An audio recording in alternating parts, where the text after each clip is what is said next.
Assalamualaikum warahmatullahi wabarakatuh. Salam sejahtera untuk Anda semua. Masih bersama saya Penju Setiawan, host dari Barbadus, Bengkel Las dan Konstruksi Surabaya, CVKSS dan juga Galangan.com. Kali ini kita bahas sesuai judulnya, yaitu beli perumahan atau bangun sendiri, kawan-kawan sekalian. Sekarang ini kan di Surabaya sendiri saya melihat bahwa sekarang kontrakan itu jadi prioritas sekian. Orang lebih mending ambil perumahan deh kayaknya daripada ngontrak. Kalau kontraknya dengan biaya misalkan 1 juta ataupun 2 juta per bulan, mending ambil KPR gitu ya. Ada juga misalkan yang lebih mending saya cari tanah sendiri deh.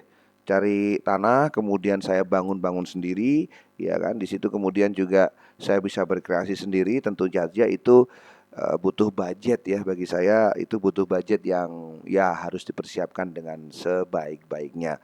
Memang saat ini di Surabaya sendiri untuk kawasan daerah pemukiman dari tahun 2010 yang saya tahu sudah menginjak Surabaya itu, di daerah Benowo sana itu memang sudah dikembangkan perumahannya, tetapi masih kalah ramai dengan daerah misalkan Wonorejo, misalkan daerah Waru, misalkan juga daerah bahkan menyentuh Sidoarjo, daerah Betro, itu sana sudah itu lebih lebih diminati daripada daerah-daerah Benowo ya. Kenapa? Karena memang di Benowo itu singgungannya dengan pabrik, alat berat, kemudian trailer wis gak karuan. Makanya orang wegah kalau pindah ke sana, dan juga arahnya ke Surabaya itu lebih jauh ketimbang misalkan daerah Rungkut, daerah Wonorejo dan lain sebagainya.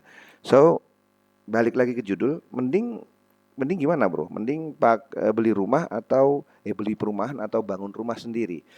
Itu semua tergantung ya, tergantung pertama pembiayaan sampean ya, tergantung juga eh, sampean itu. Kalau sampean targetnya itu punya rumah gitu saja, beli perumahan, misalkan dengan dicicil, ya monggo dengan beli perumahan. Tapi rata-rata orang beli perumahan itu satu, biasanya kalau niatan ditempati itu pasti dibangun lagi, pasti itu. Dengan biaya apa ya, ibaratnya itu bangun rumah itu 100 juta misalkan, dia jualnya biasa perumahan itu kan langsung lebih mahal juga. Kemudian juga kita juga tidak tahu seluk-beluk rumah itu bagaimana.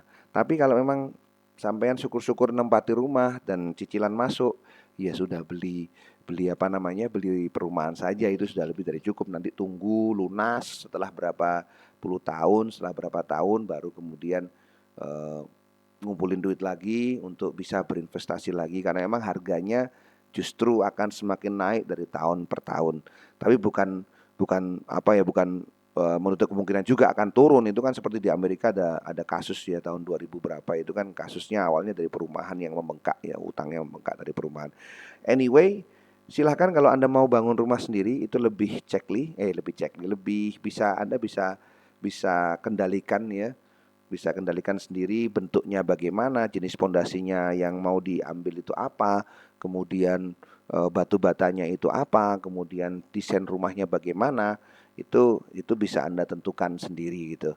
Dan tentu saja tantangannya hanya pertama modal ya, kemudian yang kedua menemukan tukang terbaik yang bisa mengaplikasikan apa keinginan Anda, gambar Anda dengan budget yang ada. Saya kira begitu. Baik, itu saja sedikit pembahasan. Mau beli perumahan, fine. Mau desain rumah sendiri dan bangun sendiri, fine. Maju terus dunia pembangunan dan pertukangan di tanah air. Bye bye.